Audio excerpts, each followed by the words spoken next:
Welcome and welcome back, Collective. If you're new here, my name is Adrima.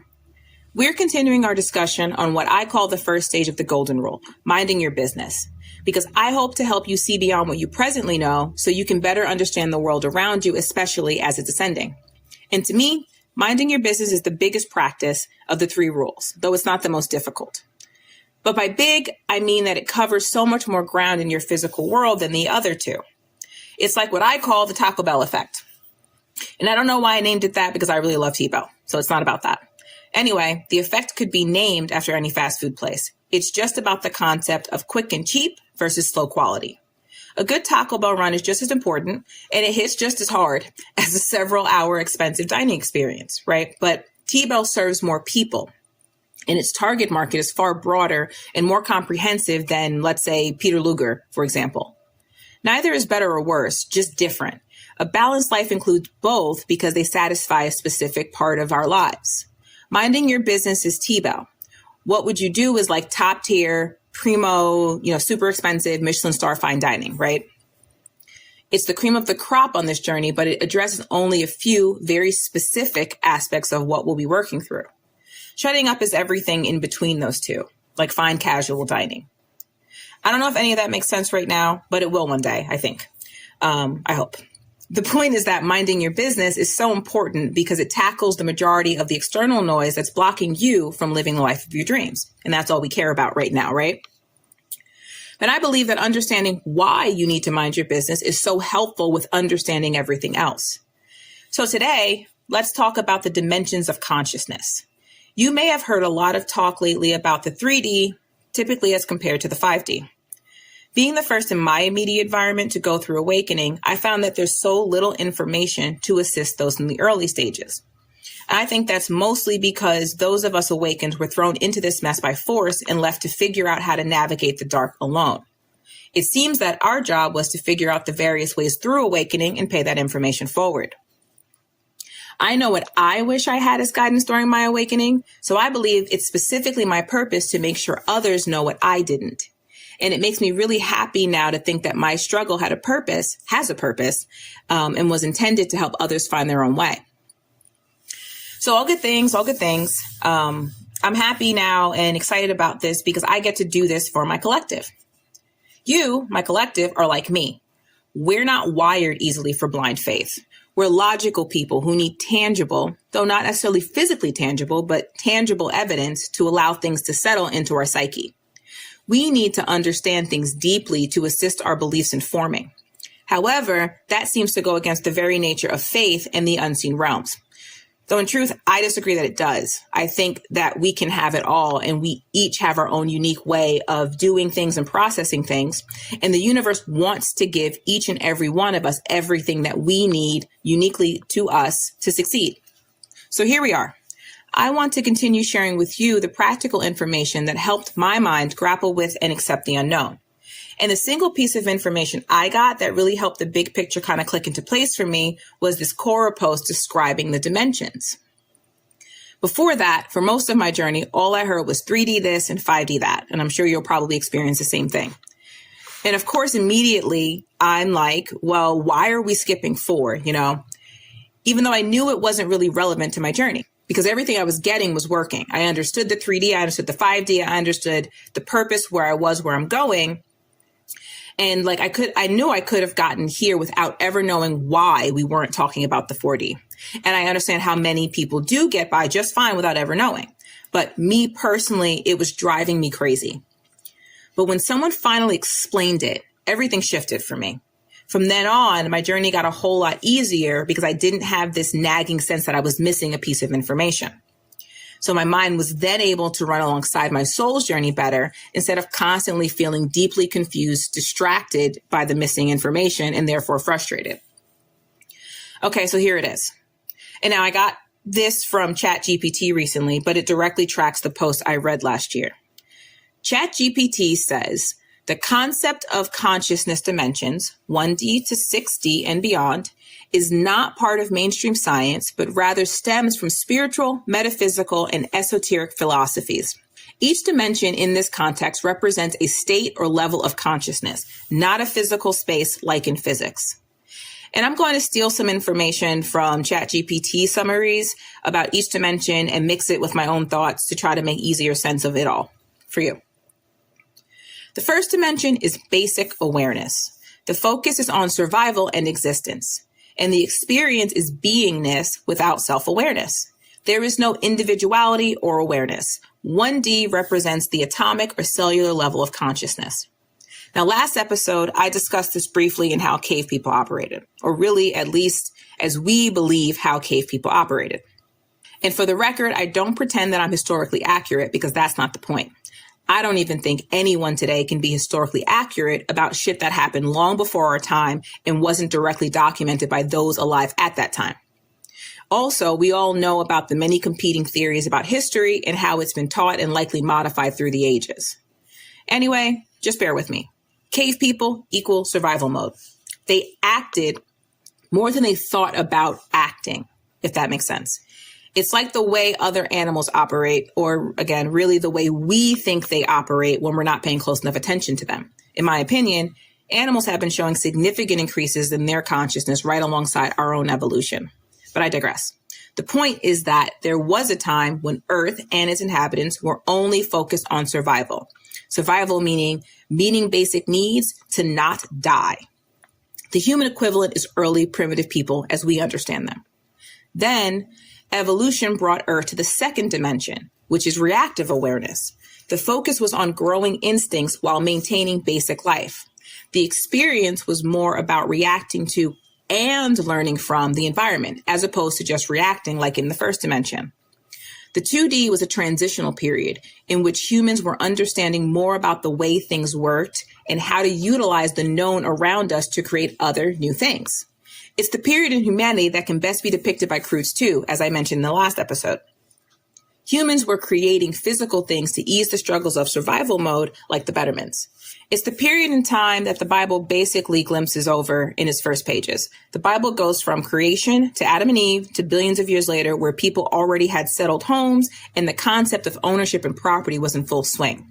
Even hierarchies were already established. And we know now that there were many other civilizations that rose, thrived, and fell long before the main focus of the Bible. I call this the second dimension, the I, me, mine dimension. Humans had created the having of things. However, the lingering undertone of survival mode carried over from the first dimension. And the second dimension was simultaneously already blending that with the incoming frequency of the third dimension, the growing ego. So people were possessive and willing to do anything to continue to, quote unquote, survive. But again, survival mode had a new meaning, and non-necessities were perceived as necessities for survival. That misconception, I think, is a significant marker of the first triad of consciousness, 1D, 2D, and 3D. Egos and survival are serious bad news, so the second dimension is basically the reason for all the religious warfare and territorial bloodshed known to us today. In the Quora post, the second dimension stuck out to me so much more than the others. I think because of its hybrid nature. The post described a period where hypocrisy was born and the mind was able to hold conflicting and contradicting viewpoints without awareness of this toxic dichotomy. Those that truly know me know that I hate very little in this world, but hypocrites are the top of the list. But its origins actually make sense to me now. We today know how ass backwards they were back then, but they didn't know that. Those humans were still too young in their consciousness evolution and could not see their viewpoints as hypocritical. All they knew is that this is what was needed to preserve what was already theirs. In other words, to survive.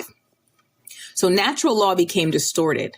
The masculine need to hold space for the feminine to create translated into men needing to be brute to protect the weak, so women and children. And that translated then into male dominance and ownership of what they must protect. Then protection morphed into affirmative attacks, creating the justification for war. And on the social level, boys were raised as future men. And they were expected to carry all the burden and pressure of the past by maintaining family status because the status quo was all that was understood to be of importance for survival. But that ran alongside a growing split creating socioeconomics, which in turn created other problematic ideologies. Meanwhile, girls were raised to submit or be found undesirable, or worse, punished for operating outside the established structures. And really anything, including and especially male vulnerability, was a threat to the established structure. Because of the beauty and softness of the female form, women appeared only useful as procreational pawns to continue life. Both rich and poor alike. So patriarchy bullshit and all that jazz. But the patriarchy isn't evil, though. It's just stupid and counterproductive, especially now. And I say that as a true feminist, one that understands that culture created these dynamics by way of the necessary social experiment that is life, especially because women of those days contributed to these cultural dynamics and their enforcement as much as men did. It was all just a product of the times. All things we, as the future of the past, can easily see looking back in time, but 2D consciousness could not see it because it wasn't meant to see beyond itself at that point in history. 2D people could not see that they were holding on to survival too tightly and creating power imbalances to protect the status quo at any cost. So the distortion was happening and had to happen in every space of existence, similar to the faulty way in which children were treated as compared to adults. This is what as above, so below, as within, so without means. Everything is a reflection of everything else. So as you can see, basically everything true was distorted into its opposite. That is duality. And that is the final collective wound we are now healing.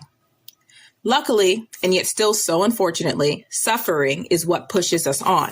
So over time, more and more souls moved on to the third dimension, dragging the collective with them because their souls could no longer stand the suffering and duality. That is the very nature and blessing of suffering. My guess would be that the Age of Enlightenment would be the peak of the transition, when the 3D became the predominating consciousness for the collective. Otherwise, those people would have been killed. However, the proverbial soil was soft enough for those seeds to be planted and take root as compared to the way it was before. That's not to say that the first dimension and second dimensions were completely gone. Aspects of both are still around even today. Now, 3D consciousness is where we've been since up until most recently. It's the realm of the ego and duality. ChatGPT notes that the focus is on self-awareness, time, and identity. And the experience is separation, linear thinking, survival, and power. Notably, as I just said, the 3D is comprised of some lingering elements of the first two dimensions, survival from the first, power and control from the second.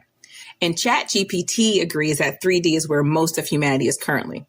Though that might no longer be true because spirituality in its early stages tends to run underground at first. Anyway, characteristics of 3D people are those that do not know how to mind their business for starters. They only understand their ego, the small I of who they are, which is only understood by them as compared to other things and people. 3D people are very attached to the material world, as were their predecessors, and they need comparison to understand themselves. And that's why I believe the first three dimensions represent a cohesive triad, the first level of consciousness. First level humans care about the world of things, of acquisition, of having, of the external world, the material world, everything we can see, touch that activates our five senses. And all they care about is having and keeping their things, because that to them now means survival. As with the first two dimensions, 3D people emotionally dwell in lower vibrations like fear, desire, and control because this area of existence went underdeveloped in the past. Life for 3D people is mostly about separation and competition, just as it was before, but the 3D benefits from the evolution of linear time and the mental expansion of the species. Problem for 3Ders, though, is that they don't really know what to do with it all anymore. So I also find that 3D consciousness is marked by overwhelm, albeit largely self-inflicted. And that's because we have reached our critical mass at the first level. It can no longer hold us. So onward and upward. Hopefully, you're starting to get where I'm going with this, because you actually experience it every day and you see it everywhere. The 3D is the end, and we have reached the implosion of the first main level of consciousness. Like primary colors in the Holy Trinity, everything works in groups of threes. So when survival meets power meets ego, we have the ugly world of identity politics, the isms, so to speak. We've been living in a world rife with hypocrisies and idiosyncrasies that are colliding and collapsing on top of each other. Racism held on too tightly, long past its expiration date, based on ideas that no longer hold water. So some people have made up new theories about the past to keep that going. Think the 1619 Project. Same is true with sexism, and don't even get me started on genderism. I was born in the 80s and raised in the 90s, so you can't tell me otherwise. We were the sweet spot for the 3D. Old ideas were fading out and love was growing. The isms were echoes of the past that we were diligently, though quietly, trying to leave behind. Until, and as predicted by Booker T. Washington, people who make money off division ramped those things back up on lies and misdirections, preying on people with consciousness levels incapable of clearly seeing through the lies. So we went from hard-earned and well-fought breakthroughs to a bunch of entitled, ungrateful brats complaining about and claiming the hardships of their ancestors to maintain separation and creating new categories of designation to further separation. And to be clear, this is not an attack on anyone's personal experience. The isms have their basis in reality, but not collectively. But they have run amok lately, and it's just too much now. It always reminds me of my favorite Dr. Seuss story, The Sneetches. And side note, I was struggling with this episode for a few weeks now, but to break me out of that, the universe had me stumble on a new Netflix adaptation of The Sneetches for kids. It's really cute, and you should definitely watch it, especially if you have kids.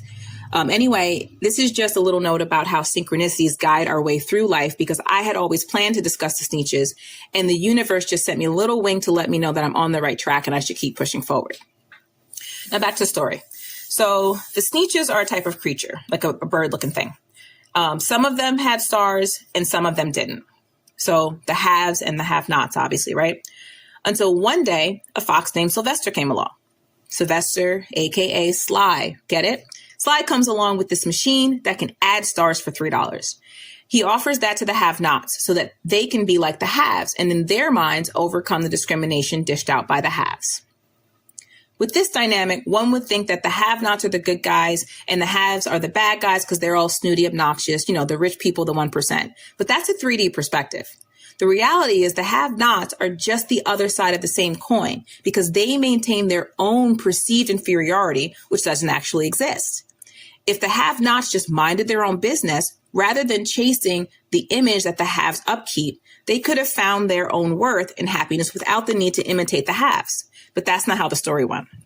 So once the have-nots had bellies on their stars, the haves were pissed because that violated their perceived superiority, which also never actually existed. The haves felt their survival was at risk. Luckily for them, Sly had another machine. That machine removed stars for $10. The haves, needing to maintain duality, bought in and now had no stars on their belly. But of course, their ignorance was fully intact still. Separation maintained, order restored. Great, right? Wrong, because duality can never truly last. It's like watching a quarter spin. The head is always chasing the tail, which is always running from the head, and vice versa. Yet they remain two sides of the same coin. So back to the Sneetches, nothing had actually changed for them. The haves had no stars, and the belly stars became the external marker of the inferiority of the have-nots, where it once meant superiority for the haves. Then the have-nots, always needing to keep up with the Joneses, pay to have their stars removed again. The two sides, who have only ever known themselves as separate and place value on the differences between them, reflected by the stars on their belly, they went crazy going in and out of both of these machines, paying each time they went in. And now I'm going to quote from the book because it's the best Dr. Seuss line of all time. They went in and out of the machines, and now I quote, "Until neither the plane nor the star bellies knew whether this one was that one or that one was this one or which one was what one or what one was who." Who gets me every time? That's such a fucking bar, right? just to say that they all got mixed up. Now they're all standing around not knowing who belonged to which of the original clans. And they all went for broke doing this. And what happens? Sly cleaned them out, packed up shop, and left a wealthy man. If you can't see that the Sneetches has been actively in play in our world, in your life, especially over the last decade or so, you seriously need to book a private with me and let's talk about it. But anyway, the most blatant parallel is to America's oddly dual nature political system that has difficulty bringing a third alternative voice to the table because most people are followers who don't think for themselves. And in fact, many are even afraid to maybe not necessarily think for themselves, but at least to express those thoughts in the real world and create change. So we've been operating under the lesser of two evils for quite some time. But the reality is that it's only one system. Our government, in its overreaching, is Sly pretending to be two groups of representatives for the only two groups of citizens that are supposed to exist. And we know that's not true. It doesn't even make any sense. And yet we still subscribe to it. It's like if twin Slys went undercover dressed as competing clan Sneetches, convincing each side to stay mad at the other. Congress being the largest body of people in this play, spend all of its time and a disgusting amount of our money to maintain the chaos slide created for the Sneetches. All a distraction ploy to keep us pitted against one another to their profit. And it's an especially egregious system made up of people who control all of our money and establish their own wages comprised solely of taxpayer dollars. Now, before I go on a conspiracy theory tangent, I'll just leave this rant at civil servant millionaires is fucking crazy. Okay, it just should not be a thing. It's not supposed to exist. You can jump down that rabbit hole on that alone. Anyway, and I just want to note here that this is not how our government was originally established to run. So when I say overreach, I mean the modern distortion of what was originally intended by the Constitution and its its would-be natural evolution for good. Do not confuse what I am saying with an attack on the founding fathers or the Constitution, because I fucking love those guys. I really do. They're amazing. Anyway, the government isn't to blame, though. We've done this to ourselves. Remember, as above, so below. As within, so without. So the government isn't the only place that this is reflected. We can easily look at pop culture. We're coming out of a history where whites wanted nothing to do with blacks, which created the inverse as well. The rich wanted nothing to do with the poor, also creating the inverse because the poor taught each other and themselves and their children against commingling or change. And proper etiquette stood superior over, quote unquote, lesser forms like, proper English versus being ghetto or white trash, you name it. All of these are false barriers keeping us properly sorted, separated, and identified, and thus easily controllable. But then hip hop was born, and the poor had their first meaningful because to someone it was profitable, but meaningful public voice. Hip hop told the stories of Black struggle in America, paving the way, in my opinion, for rock to transform out of the 80s and give voice to poor middle-class white people in the 90s. Together, hip hop and alternative rock transformed the entire world by setting the scene for the pop era. I hope you heard it before I now say it, but there's our modern holy trinity right there. Hip hop to alternative rock to pop, and the world was then new. We began living in the beautiful upside down. Rich people trying to keep up with the poor people culturally, everyone resonating with music in different and new ways than before MTV existed, but that just created more mechanisms of separation, like the bullshit concept of cultural appropriation. It's utter nonsense. I'm a mixed race girl born in 84. I was the first Black kid in my elementary school in 1990. We were the first Black family in our town. Our story reflected the subtle changes that were already moving us toward a better future. So racism wasn't the same for me growing up as these new generations try to describe it. And again, I am not downplaying anyone's personal experience. I'm just saying it wasn't mine, and it really wasn't for a lot of people. But in a world of negativity that highlighted the lower dimensions, the focus never shifted to the positive and only amped up the negatives of the past and its remaining echoes for the sole purpose of dragging out the lifespan of the third dimension. And since our consciousness foundation was still survival mode, like the Sneetches, we remained in the race to keep up with trends at any cost. And we're still playing the sorting game to someone else's benefit, namely profit. 3D people are still only used to what they know, which they get from their external worlds. And as I explained in the last episode, years of emotional suppression had left us chasing each other's tails because we were never taught where our individual worth comes from. We've all seen those stories of traumatic family dynamics. We've lived them. Being born into and used to misery, which loves company. All of that created the cocktail of issues we now face. Miserable on the inside, but only knowing how to coat ourselves in candy outsides. If you have money, you're worth something. If you look pretty, you're worth something, right? But who decides what pretty is? Who decides what wealth is? One day it's this, the next day it's that. One day you're in, the next day you're out, right? We're still going in and out of Sly's machine, trying to figure ourselves out based on what other people are doing, what they have, and what they look like, because that's all most of us know.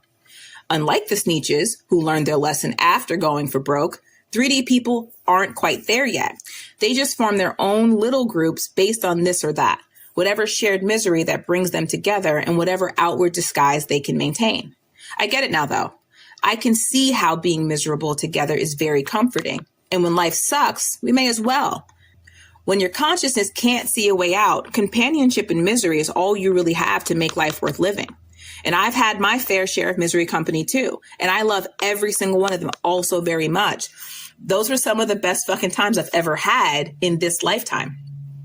I just could never stay there too long. I'm not built that way. I honestly don't think any of us are. I've always believed in when there's a will, there's a way. Actually, my mom taught me that. So I quietly made my way. I graduated with honors wherever I went. I pursued as many interests and careers that I could until they no longer satisfied me. And then I ended up getting a law degree, and I'm now an attorney, and I'm married with 2 kids. Still, even with all of that, on paper, in the real world, I should be ecstatic. I have worth. I have value. I have prestige even. But I was still quietly miserable somehow. I didn't even know what I was looking for anymore at that point. And I believe that's a normal part of transitioning through the first level of consciousness. But now it's time to evolve again. And I honestly believe that's everyone's base storyline at this point. Because now, in this lifetime, I believe we're all meant for more. And now I'm here with you. I'm here as living proof that there's always a way. And we're here together to work on your will, your personal power to choose and create the rest of your life. I'm here to gently push you out of the 3D because it's time to leave the nest. We need to get you on your way to the 4D where there are so many resources to get you to the 5D. And the 5D is where you'll find the life of your dreams. And so what was the mystical 4D that was absent from the resources available to me? At that time, I was in it. Like the 2D, the 4D is the transitional space. But more importantly, it's also the first dimension in the second triad of consciousness, 4, 5, and 6. The 4D is spiritual awakening, making it very easy to get to from the third dimension because all you have to do is choose. Choose to want better for yourself and choose to make it happen. Choose to understand that everything you know has gotten you everything you have, but only the unknown can get you everything you don't have. Every moment holds that choice. Once you make it, you've already changed. Your change compounds with my change and everyone else's change. And before you know it, we're all in a new world. That is divine timing. The focus in the 4D is on connection, emotional expansion, and spirituality, as those terms have personal meaning to you, as opposed to before in the lower level of consciousness, the meaning had to exist for the collective and the individual got lost. So you're going to start to hear phrases now like take what resonates and leave what doesn't. A lot more after today because it's about you. Everything now is about you coming back to you and finding your way forward. And like the first dimension, which was just about the self surviving existence, the fourth dimension is you thriving in existence. The old you gets new insights, powers, desires, and goals. If you can think of it like a video game, the third dimension was the biggest boss of that level. Once you choose to want better for yourself, want different for yourself, you've defeated the third dimensional boss. And I can't help but thinking of winning in the original Mario Brothers and already hearing that anticipated change in music when we go underground. And everybody might not get this, but if you're, I don't know, millennial or Gen, what's after us? Oh no, I'm Gen Y. Gen X, Gen Y, maybe the older Gen Zs, you'll kind of understand what I'm talking about. But you already know when you jump across that flag, what's about to happen. So choosing to want more is that last jump at the flagpole before you descend into the darker levels, the underground levels. And as the analogy tracks, you may have already heard or you will soon hear or see the acronym DNOTS, DNOTS, which stands for Dark Night of the Soul. Now you begin again, but leveled up because you chose to do the work to better yourself. The fourth dimension is the work. The fourth dimensional experience begins to break away from the constraints of the lower level. Time becomes less rigid, and what is being built now is empathy. Empathy was the key element missing in the lower dimensions of consciousness. But empathy can't be learned in the backwards way it's been employed by performative 3D people. Think global warming or really annoying vegans or whatever perceived philanthropic cause that people try to make you feel shitty about for not contributing to. Flaunting your personal beliefs as some sort of credential or worse, judging others that disagree is lower dimensional. Its basis is in separation, comparison, competition, and power mixed with hypocrisy and generally for the purpose of image protection and profit. These are the modern tools of survival mode. Philanthropy on social media or publicized anywhere is still an egoic performance. And I'm not judging. Really, I'm not. There are worse things people can do in the public eye, but it doesn't change the energy behind those actions. 4D, however, is simply about first understanding the lower dimensional versions of you and the world, how we got here, both individually and collectively, and where we want to go from here, which of course is up. I'd say the 4D solidified itself as the predominating collective consciousness after the pandemic. The 3D went way too fucking far with all the craziness, fear-mongering, cancel culture, and the attempt to steal personal autonomy, hearkening us way, way back to underlying energies that brought about witch hunts and genocides. Now, we're seeing society pull back from all the hate and chaos made over the last 20 years. And in defense of the past, it didn't know any better. Well, I'm sure some people did, and some people intentionally participated in the chaos, but who cares, right? We're here now, and that's all that matters. So if you're still listening, allow me to welcome you to the 4D. Yay. You wouldn't be receiving this or still listening if your consciousness had not evolved beyond the 3D. It simply wouldn't be possible. You wouldn't be able to tolerate me, let alone understand me. But for the most part, you wouldn't even be receiving this podcast. You wouldn't have access to it. So congrats. You're already on your way. To where? To the 5th dimension. That's where Earth is also moving. 5D consciousness is all about unity and love, but it's not really what you may think, and that's not your fault. Still, the focus is on unconditional love, unity consciousness, and timelessness. The experience is living from the heart rather than the mind, to promote peace and spiritual harmony. 5D people do not operate on or in fear, judgment, separation, comparison, or competition. They honor their vulnerability. They live by their intuition, and some begin to speak more through telepathic connection. Not that it's a goal anymore, but manifestation becomes effortless because we live more in each now moment. And the word on the street is that this will be the highest level of an embodied being for some time, meaning only extremely rare beings, if any, will be of a higher consciousness while alive. The 5D is the last step for most before stepping outside of embodiment. The 6th dimension is the first step outside of embodiment. The 6th dimension is also known as the collective oversoul, or the spiritual origin point where we are the same. There are many oversouls at this level, which group us into soul families. That's where soulmates, including twin flames, come from. But we're not going to discuss the higher dimensions because our intention here is to master the embodied level as humans. I just wanted to briefly touch on the 6th since it's the last of the 2nd trilogy. 5D is where you want to be in this lifetime. It's a place of ease and freedom. And it's not just about abstinence from life, hiding yourself away like a monk or meditating 24/7. That is only true for some people if that's their thing. The 5D is about everyone collectively living their individual authentic truths and just having fun with life. I think the 5D is best described by the song Dancing Through Life from Wicked. It's such a geniusly written song because it operates in both worlds at once. Technically, it's a bridge. Every phrase holds dual meaning and can be simultaneously interpreted in two very distinct ways. It's the perfect ambiguity because neither interpretation is unclear or actually ambiguous. It really just depends on the consciousness of the listener. We'll just call them 3D versus 5D interpretations.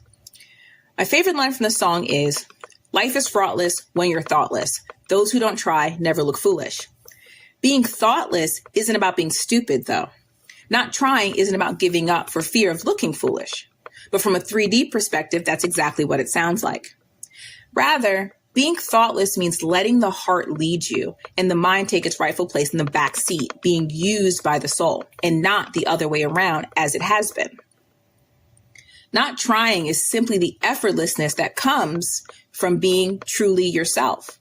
You can never look like a fool being the only thing you actually are and no one else can be.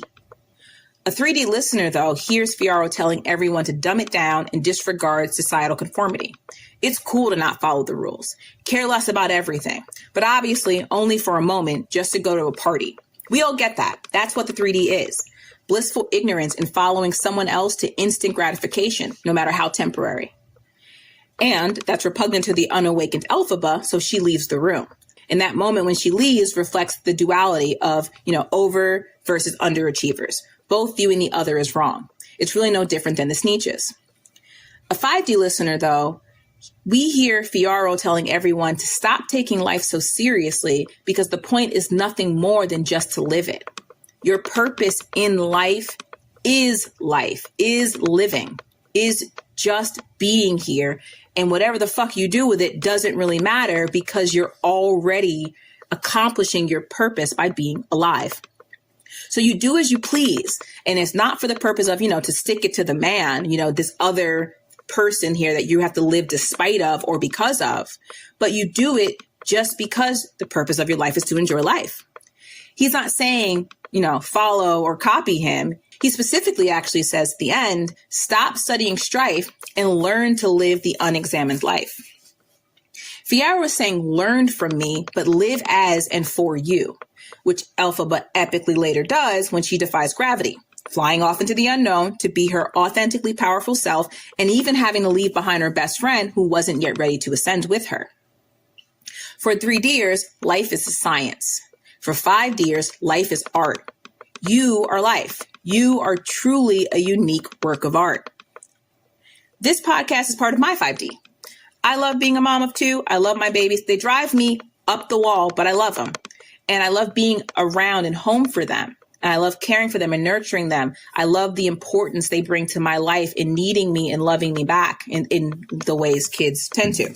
I love learning about how existence works also. And I love teaching that to my kids. And I hope to raise them, better than I was. And I love sharing all of this with you. I've grown to love my journey, and even in the bad times, because I know what it all means and I know what my soul is creating for and with me. So I wake up on weekday mornings, I get my kids on the bus for school, chill with my tarot readers or spiritual channels, on, Facebook or YouTube for the most part. I do that for a little bit. And I usually drink my coffee. I sit by my window and look at my lovely backyard and all the trees and the nature that I've got for me. And then after that, my days vary. Sometimes I run on my elliptical while I watch TV because that makes me feel good. Sometimes I don't want to fucking do that, so I don't do it. Other times I pop a gummy and I have a beer while I binge watch something on Netflix or, all my other accounts are down. But I do all of that, and then I wait for the kids to get home. And then when they get home, it's, rinse and repeat sort of with a little bit of changes in each day. And then we go to sleep and we do it all over again. And I've lost so much getting here. My journey took a lot from me and a lot out of me. But I'm trusting that all I've lost will be returned to me shortly in divine timing. And as broke as I've been this year, down to nothing really negative from a 6-figure salary, I have never been happier. And that's not just to say it. It sounds corny, but it's true. And it's something that I can't show you. I can help you get there. And then one day you will feel it. Like you will understand why people say that. I couldn't see that this is where I would be when I was in the 3D and the 4D. I was like you, and I thought all of that is just bullshit. That's what people say. I'm sure they have someone paying their bills, or they don't ever have to work, or they've never had to work. And we make all these excuses and these reasons, from our comparison wound to project onto other people as to why we can't get there as well. But it's just the furthest thing from the truth. So I made it through, and it's even better than promised. For the first time in my life, I get to just be me. And I get to see where being me is going to take me. And that was worth everything. And it is worth everything because you are worth everything. I am worth everything. We all are. And together we can be everything. And all of this began with, you guessed it, me learning to mind my fucking business. All right. That's it for today. Keep practicing. Love you guys. Bye.